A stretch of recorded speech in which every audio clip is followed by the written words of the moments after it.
Hello, beautiful people. My name is Tamara, and welcome to the Bible study with me.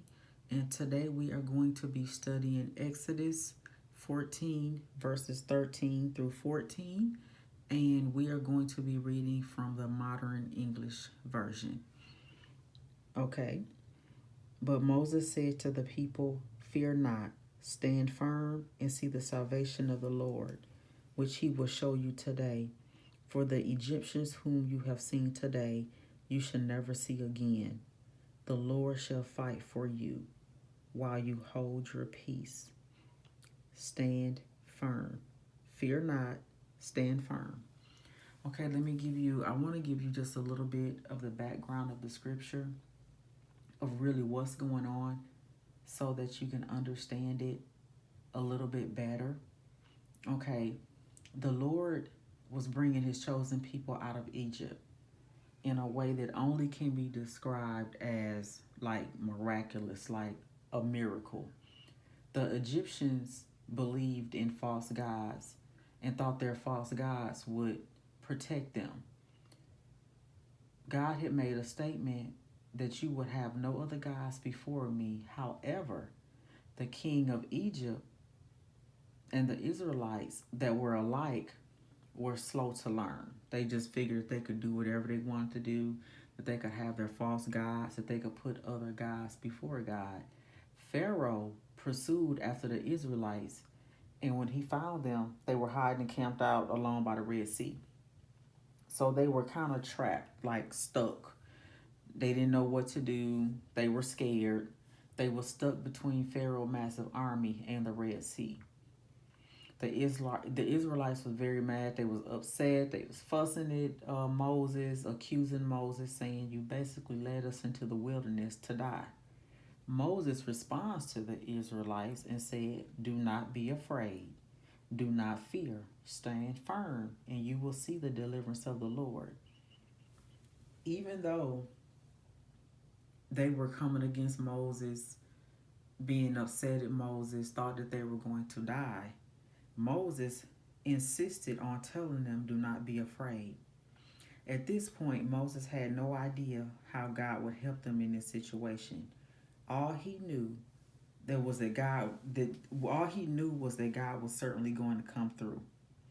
Moses knew that he was in a bad situation, and he knew that God had to come through. God always come through, right? Because God always stick to his promises. He does not lie. When we see that our only help is God, we are more likely to trust him. Sometimes it's the little things, sometimes it's the big things that we think we can do on our own strength. God want to help us with the big things, little things, small things, and all things, not just the big things that we know that God only can do. God can do everything. The only thing that we have to do is stand still. Moses told the people of Israel to stop. This is often when the Lord gives you direction to believe in a time of crisis. Despair will cast you down, keeping you from standing. Fear will tell you to retreat. Impatience tell you to do something new. Presumption will tell you to jump into the Red Sea before it is parted. Yet, as God told Israel, he often tells us to simply stand still, stand firm, and hold your peace as he revealed his plans. And you will see the salvation of the Lord. Moses didn't know what God would do, yet he knew that he knew that it would be a good result and it would be a good end. He knew that God will save his people and that the enemy of the Lord will be destroyed. He told them, "Be still, and the Lord will fight for you." Moses is trying to keep everyone calm. He's trying to be the reason, the reasoning between all of the chaos. He already know that God is in control. They don't need to fear. They don't need to fight. The Israelites, they were kind of newly freed slaves, so they really didn't believe like Moses did. But Moses did. And God wants us to do the same thing. He wants us to be still. He wants us to believe. He wants us to stand firm. But we don't do that. A lot of times we try to do things in our own way. We say things that we shouldn't say.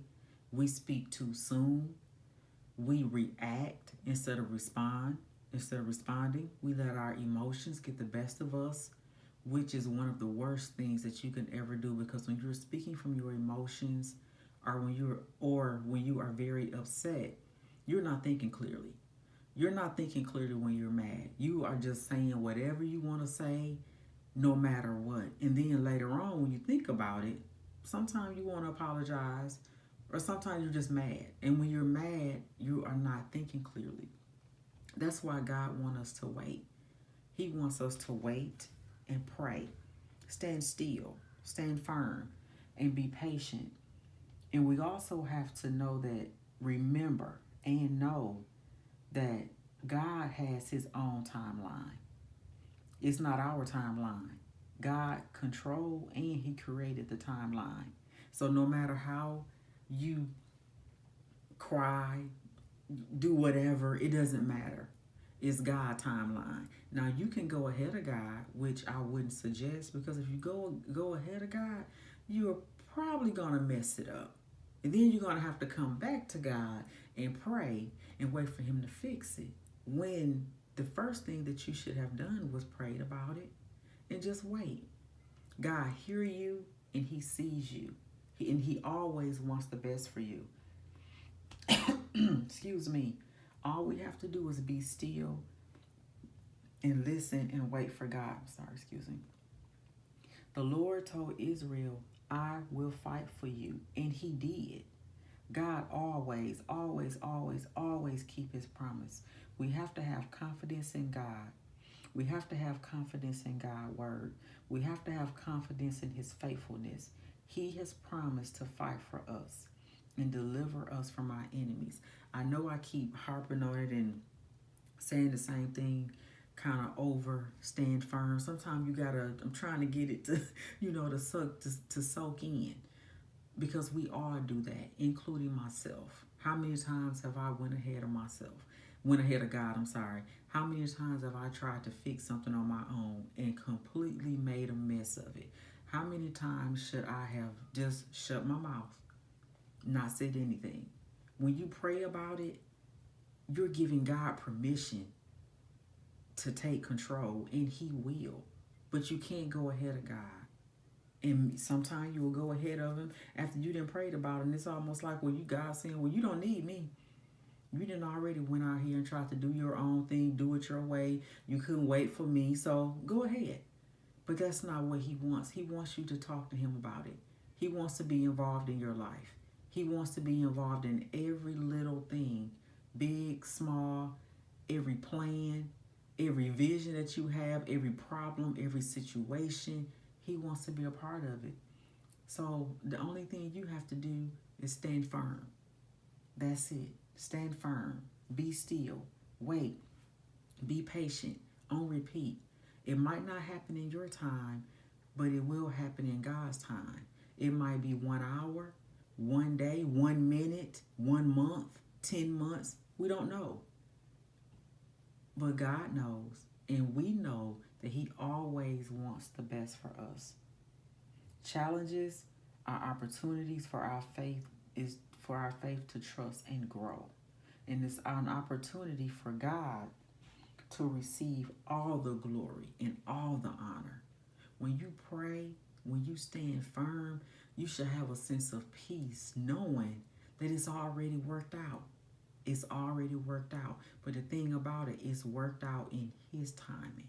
Not yours, not man, not your supervisor, not your family member. It's worked out in God's time. So we have to let go, let God, stand firm, wait, and pray. And that's all I have. And I hope that you are blessed, that you was blessed by this Bible study. And I want to encourage you to go back and read Exodus 14, verses 13 through 14. Go back and read it for yourself. And when you're feeling discouraged, you're feeling like you're not going to be able to stand firm, go back and read this scripture and go back and meditate on it and get your own interpretation of it and write it out and do a little study on it and do whatever you need to do. But just trust God, trust the process, and stand firm. Okay, that's all I have for now. And I will be back. You have a blessed day. See you next time. Bye bye.